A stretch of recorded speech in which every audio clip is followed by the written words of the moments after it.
Hello, everybody. I'm so happy to welcome my friend and colleague, Yogacharya Ellen Grace O'Brian, to the Seekers Forum today. And I'd like first to ask you, Uma, how do you deal with perfectionism in your community when it comes to spiritual practice? Perfectionism is such a great topic, Mark. And so first I want to say thank you for inviting me to join you on Seekers Forum and also for this, really challenging and important topic. So in terms of dealing with it in my community, I would say first I have to deal with it in myself.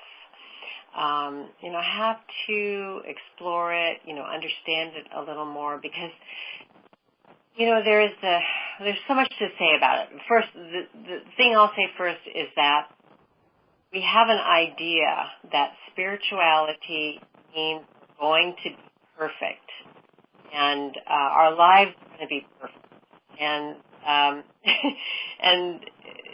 and that's true, and it's a lie. And so we have to discover what's true about that and what's a lie of it. So what's true about it, of course, is that we're already perfect. We're already whole. That's the definition of perfection in terms of spirituality, coming from the path of Kriya Yoga, that we are perfect because we are whole, as expressions of the one reality. We're not separate from that, so we're already whole. We're already complete. In that sense, we're already perfect. So the mistake that happens, I think, is that we then take that call, to be perfect and to be aware of our perfection, which is innate. We take it and try to apply it, to the changing material world. Like conditions should be perfect, our actions should be perfect, our speech should be perfect, like that, and then we're holding ourselves to a standard that is not viable, and then the spiritual path becomes a trap, instead of a path of love and joy. Can you say more about what you mean by a trap in spiritual life?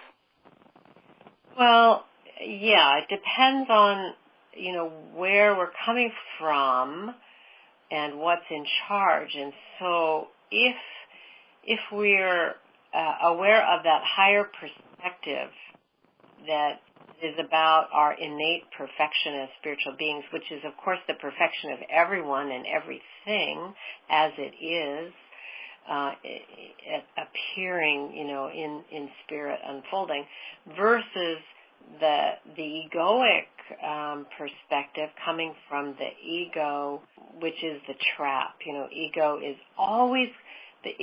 always going to be about not enough, always going to be about looking for perfection, never about experiencing it, because that would undo, ego would be out of a job. Once our innate perfection is realized, then ego has nothing to do. So that main job, the main orientation of the ego is to seek perfection because of a sense of innate emptiness. And so if we are already perfect and we acknowledge that, then the ego has nothing to defend against. It has nothing to hold us together against. Well, it has nothing to do. There's nothing more that's needed to be added on to us, from the spiritual perspective. And the ego is all about, there's not enough. And so the drive, the desiring of more and more comes from the ego. So if we experience our innate fullness, and we recognize that, those of us who are on a spiritual path, just the experience of deep meditation in where you touch your essential being, you recognize that you experience it. In that moment, everything is perfect, right? I mean, we experience the desire coming to a standstill. There's nothing else that's needed in that moment. So it would be like that. Ego would be out of a job. Yes. What I wonder about is the role of desire and longing. How do we move ourselves to practice? Where does the aspiration come from if we are dwelling in what you're calling perfection? In our own wholeness. Yeah, in our own wholeness. So then why would we practice? Is that the question? That's the question. I think that's an interesting question, and I would say that we practice not to become perfect, not to become whole. We practice because that's the way that an enlightened person lives. So when it is for us at the stage of practice, in other words, we're honing our mind and disciplining the body and those kinds of things, it's bringing our life into a higher order in which the way that we're living is in harmony with our essence, that I like to say that self-discipline is doing what pleases the soul. So you can think of the early on level of discipline as learning to align with your own innate joy. And, once you do that, it's innate, it's spontaneous. Your practice is the way that you live.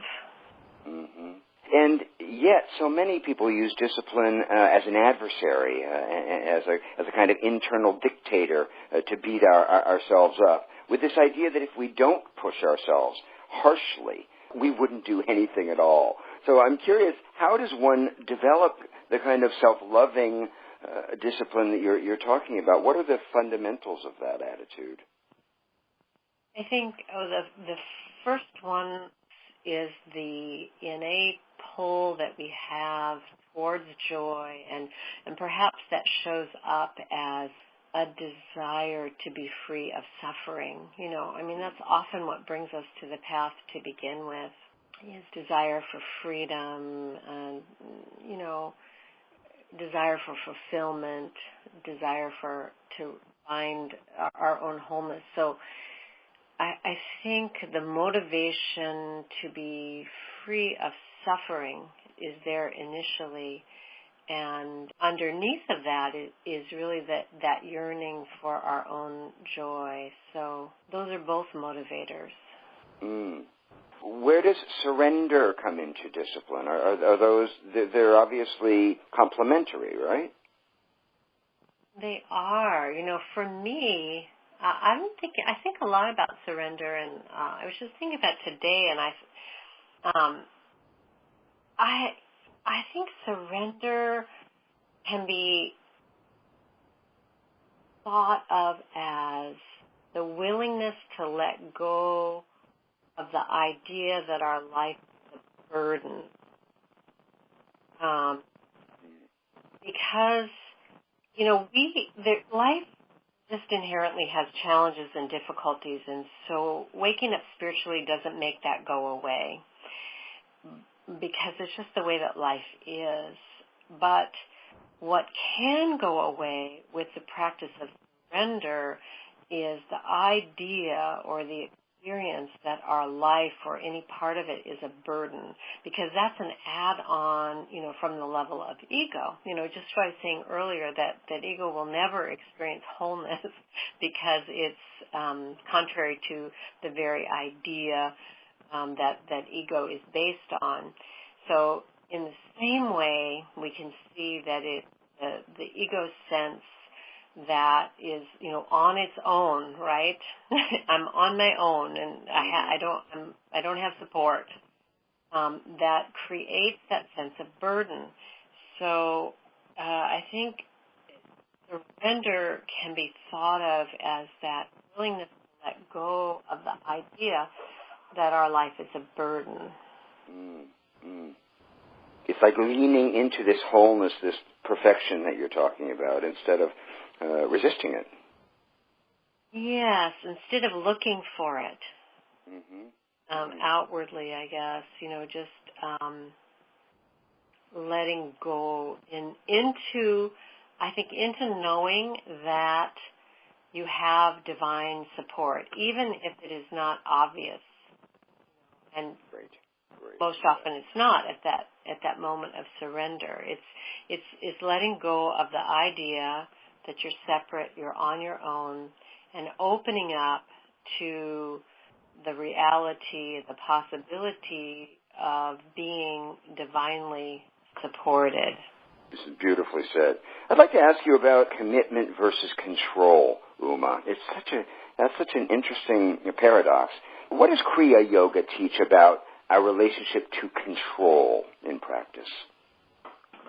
Well, on the yoga path, and we do find some teachings. Like, for example, in the Bhagavad Gita, there's a teaching that we cannot control every aspect of an action. In other words, we can have a clear intention, we can arrange conditions, we have control over certain factors.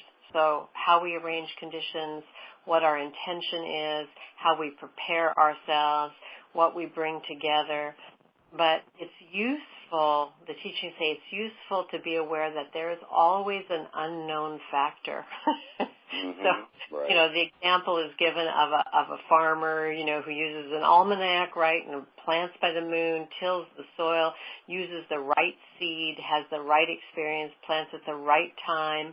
And, then there's that unknown factor, which could be a drought, or, it might be an early rain that brings a bumper crop, So there's always the unknown factor that comes into play in any action that we have. So in truth, we don't have control over outcomes. And, the whole practice of karma yoga is about giving up, ownership of the outcome and attachment to the outcome. And so people wonder, well, geez, then what's the point? Why should I have a goal if I'm not going to be attached to the outcome? It's a fascinating question. Mm-hmm. So on the spiritual path, I think it comes back to, yes, we do set a goal for a particular outcome that we hope to see, but at the same time, we remain open to divine possibility and what is going to happen, with what it is that we participate into putting in motion. So that's one part of it, is letting go of a particular outcome, because you want to make room for divine grace. Maybe it will, be something that is so much better than you imagined. That's always possible. And then the other part of it is that our work is not really a product, like something that we do and what that end result is. Our work is really about who we are becoming, anything that we do. And that's where the commitment comes in, I think, Mark, is the commitment that we have to being more awake, being more compassionate, being more loving, enlightened human beings, right? Mm-hmm. Right. Now, what does Kriya Yoga teach about different temperaments using different practices? Do you have a kind of a breakdown of different personality types or types of folks who are more for whom certain practices are more conducive than others?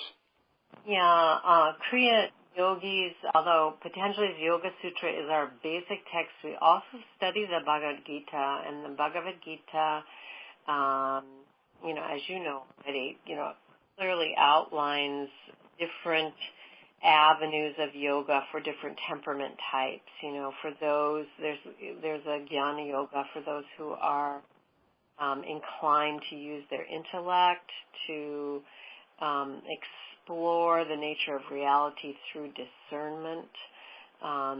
There are those who are kind of more scientific in their approach, the step-by-step, which we call the Raja Yogi, practice a method, And there are those who have a devotional temperament. They tend to lead with their emotions, and they're the ones who engage, who enjoy ritual worship and chanting of the divine names, prayer. They're more inclined along those lines. The bhakti yogis. And then the fourth one is, those who are more active in life, who are oriented towards service and their path, karma yoga. I think it's interesting that in couple relationships, what I've noticed over the years is that very often, different types will end up together. And so, we end up learning from each other. Like if somebody is really oriented towards intellect and discernment, they frequently get paired up with somebody who leads with their emotions. Do you find that too? Oh, absolutely. Yeah, it's funny. I thought that maybe Kriya Yoga had a particular teaching around allowing for your temperament. So it sounds like they are the general yoga principles. Yeah, definitely the basic. Got it. Basic ones. And I would say because Kriya Yoga is an integrated path, and actually it takes from those main yogas and integrates them with its practices. So in a sense, the methodology we get with Kriya Yoga is a call to become a balanced human being. So, yes, you have your particular lead card, if you want to put out your lead card, but you need to develop these other avenues of perception and discernment and engagement with life to create more balance, which is an ultimate goal of yoga. So you want to balance your intellect and your emotions and your action and your methodology. So all of those. So the call of Kriya Yoga is really to take all those yogas and bring them into balance in your life. Beautiful. Speaking of discernment, I was just going to ask you about the difference between judgment, in the sense of being judgmental, and being discerning. What's the difference between those two approaches?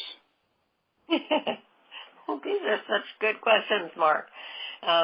And because I find, even to myself, and I've had the same thing, come to me as a question from students, that sometimes when we're just discerning the way that something is, or in particular the way that another person is acting,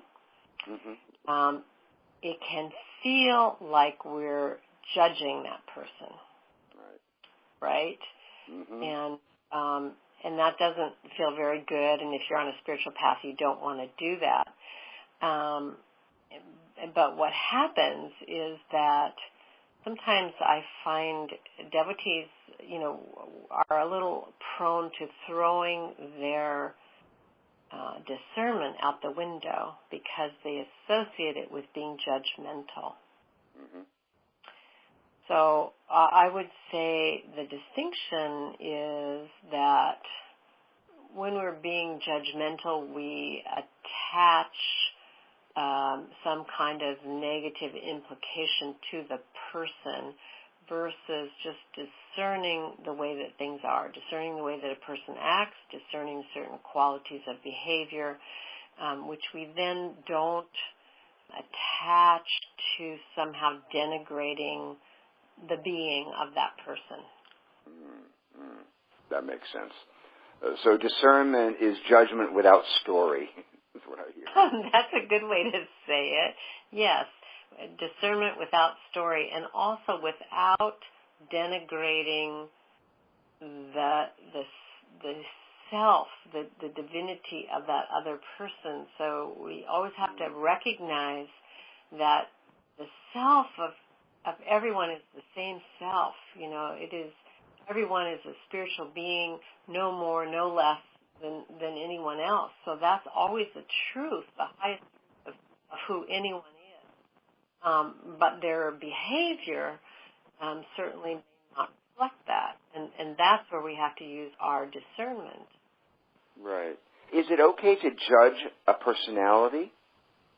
Well, yes, I think you have to discern what certain personality characteristics and qualities are.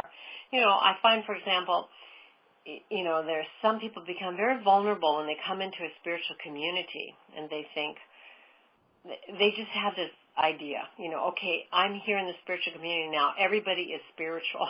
And so, I can fall in love with this person, I can lend money to this person, and all of a sudden they forget about, just common sense of looking at what is the behavior of this person. Is this person trustworthy? Like that. Yeah. Right. So we can judge bad behavior without judging the soul of the individual who's performing the bad behavior. Absolutely. I mean, we have to. And there's a beautiful quote by Sri Yukteswar, the guru of Paramahansa Yogananda, who said, "Saintliness is not dumbness." Right. It's like Trungpa used to talk about idiot compassion. Yes, I think that's what I was just talking about. Yeah. Exactly. And my last question for you, Uma, is what are you working on now? I hear there's a new book in the works. There is a new book in the works. This is a book on the Vedic goal of artha, or wealth, how to prosper according to spiritual principles. So it's just in the beginning stages. It won't be out till next year, but it's an exciting project that I'm working on. Oh, wonderful. Well, I can't wait to read it, and your teaching is powerful as always, and I'm just so grateful to you for taking the time to talk to me today. Mark, thank you so much. I really don't know anyone like you who asks such piercing questions. These are such important questions, and ones I think we really can benefit from asking ourselves and reflecting on. So thank you so much for the wonderful questions and for inviting me to be in this conversation with you. Thank you so much, my dear. Have a wonderful day.